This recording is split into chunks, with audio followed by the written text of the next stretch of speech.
it's a delicate dance between accepting what is and not giving in to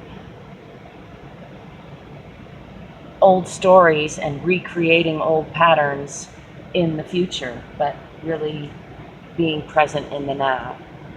Hey, hi, I'm Angel. Thanks for stopping by.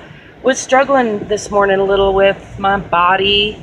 I've had autoimmune issues since I was a kid, and a lot of the time I don't even feel the effect of them, and then at other times it's really hard to not give in to that old story of being defective, having a disease, having something that I need to accommodate. And the truth is, I think it's both are true. It's that delicate dance that I think we all have to deal with in our own ways, whether we have a diagnosis, a label of some sort or not. Either way, we have our old stories.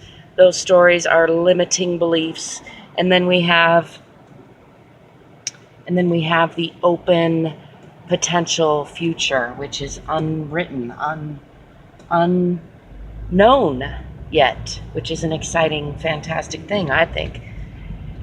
And I think it's easy, I'm 47 this year in this body, and it's easy to get wrapped up in my perceived identity, that ego side, which says that what my limitations are, what my strengths are, all of that.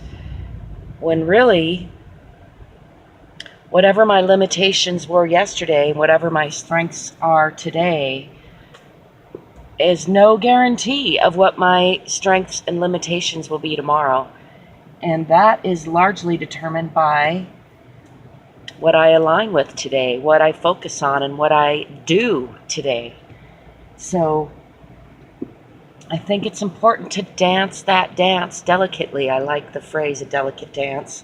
I think it's also resilient, so I don't mean it in the sense that it's so fragile, although it can be, but mostly I think it's like there's a lot of shades to be had of good or great, just like dancing. So there's nothing wrong with just moving your body to the beat in any way, shape, or form, and in fact that's often the best thing, just to free yourself up and move, get in touch with your emotions a little bit, through some music, through a beat, through some rhythm, through some dynamic movement. It's actually a passion of mine, which I'm looking forward to diving further into in the near future, is movement therapy, is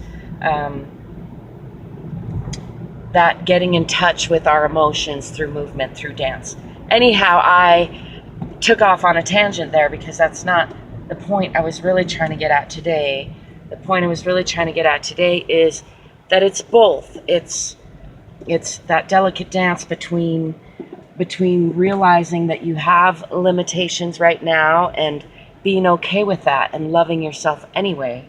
And then also realizing that how you frame yourself, how you tell that story, and how what decisions you make and what actions you take is going to have a lot to do with what you get in the future, what your story looks like in the future. So as a personal example, I have twice in this body gained over 100 pounds of excess body fat, and it's crept up on me rather quickly, once when I was pregnant, and then after losing that fat after breastfeeding my son for a while, and then losing weight, getting back in shape, and then it crept back on me again.